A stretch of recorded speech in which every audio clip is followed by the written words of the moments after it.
HMDA మాజీ director శివబాలకృష్ణను ACB కస్టడీకి court అనుమతించింది. 8 రోజుల పాటు శివబాలకృష్ణ ఏసీబీ కస్టడీలో ఉండనున్నారు. ఈ విచారణలో మరిన్ని విషయాలు వెలుగుచూసే అవకాశం ఉంది. ఆదాయానికి మించి ఆస్తుల కేసులో అరెస్టైన శివబాలకృష్ణ ప్రస్తుతం చెంచల్గూడ జైల్లో రిమాండ్ ఖైదీగా ఉన్నారు.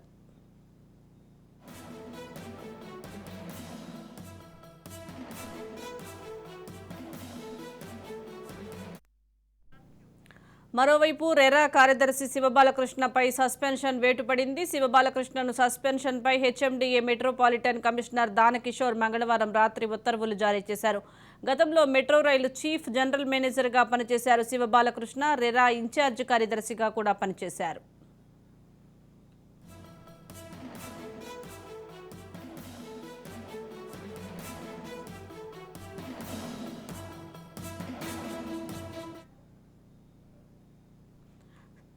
శివబాలకృష్ణ ఇల్లు, బంధువులు, స్నేహితుల ఇళ్లలో 16 చోట్ల సోదాల అనంతరం మొత్తం 99,60,850 రూపాయల నగదు, 1988 గ్రాముల బంగారు, వజ్రాభరణాలు, సుమారు 6 కిలోల వెండిని స్వాధీనం చేసుకున్నట్లుగా ఏసీబీ అధికారులు తెలిపారు. దాదాపు 6 కోట్ల విలువైన స్థిరాచర ఆస్తులను కనుగొన్నట్లు వెల్లడించారు. సోదాల్లో దొరికిన మొత్తం స్థిరాచర ఆస్తులను ప్రభుత్వ విలువ ప్రకారం 8 కోట్లకు పైగానే ఉన్నాయని, బయట మార్కెట్ విలువ 100 కోట్లు ఉంటుందని అంచనా వేశారు. ఇంకా అదనపు ఆస్తులకు సంబంధించి వెరిఫికేషన్ జరుగుతుందని వివరించారు.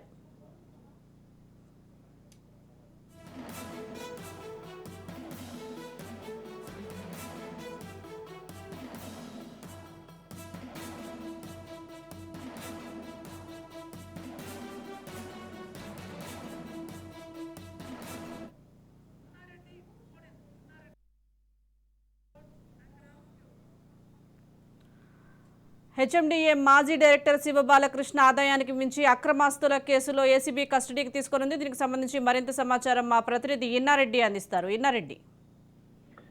సుజాత, ప్రస్తుతం అయితే మాత్రం ఏసీబీ హెడ్ ఆఫీసులో ఉదయం 11 గంటల నుంచి కూడా హెచ్ఎండిఏ మాజీ డైరెక్టర్ శివబాలకృష్ణను ఇంటరాగేట్ చేస్తున్నారు. పోలీస్ ఇన్వెస్టిగేషన్ లో అనేకమైన విషయాల మీద పోలీసులు ఎంక్వైరీ చేస్తున్న పరిస్థితి. ప్రధానంగా లాకర్ల విషయమే కాకుండా ఈయన ఏ కంపెనీలకు ఫేవర్ చేశాడు, ఎలాంటి రిలేషన్ కంపెనీల్లో ఇన్వాల్వ్ అయ్యాడు, ఎవరెవరు ఎంత మేరకు ఎన్నికలు లంచాలు ఇచ్చారన్న దాని మీదనే ఉన్న ఎవిడెన్స్ లను సాక్షులుగా చూపిస్తూ దాని మీదనే ప్రస్తుతం ఎంక్వైరీ చేస్తున్నారు. ప్రధానంగా లాకర్ల మీద కూడా దృష్టి సారించడం జరుగుతూ ఉంది. రేపు బాలకృష్ణను పోలీస్ కస్టడీ, మొత్తంగా 8 రోజుల పోలీస్ కస్టడీలో మొదటి రోజు పోలీస్ కస్టడీ మరి కాసేపులో ముగిరిన నేపథ్యంలో రేపు కూడా ఆయన విచారిస్తున్న క్రమంలో మొట్టమొదటిగా లాకర్లు ఓపెన్ చేసి లాకర్లో ఉన్న డాక్యుమెంట్స్ కూడా వెరిఫై చేసిన తర్వాత ఎవరెవరికైతే ఈయన ఫేవర్ చేశాడో ఆ రిలేషన్ కంపెనీలు, అలాగనే దీనికి సంబంధించి కొంతమంది ప్రభుత్వ అధికారులు కూడా సహకరించారు కాబట్టి వాళ్ళు ఏ రకంగా సహకరించారు, ఎంత మేరకు వాళ్ళు కూడా డబ్బులు తీసుకున్నారని దాని మీద కూడా పూర్తి విచారణ కనిపిస్తుంది. మొత్తం మీద మొదటి రోజు మామూలుగా జరిగిన దాదాపు రేపటి నుంచి పూర్తి స్థాయిలో కాస్త సీరియస్ ఇన్వెస్టిగేషన్ జరిగి దీంట్లో అక్రమార్కులకు ఎంతమందికి సపోర్ట్ చేశాడు, ఎంతమందికి ఎంత మేరకు డబ్బులు వెళ్ళాయి, దీంట్లో రాజకీయ పాత్ర ఎంత, దాని మీదనే ప్రధానంగా ఏసీబీ ఫోకస్ చేసినట్టుగా మనకు తెలుస్తా ఉంది. సుజాత, ఇప్పటికే దాదాపు ఆస్తుల విలువ 8 కోట్లు పైగానే ఉందని అంటున్నారు. మరి ఇంకా దీని వెనుక ప్రభుత్వ అధికారుల హస్తం కూడా ఉందనే ఆరోపణలు కూడా వినిపిస్తున్నాయి. ఈ కోణంలో ఏమైనా దర్యాప్తు చేసే అవకాశం ఏమైనా ఉందంటారా?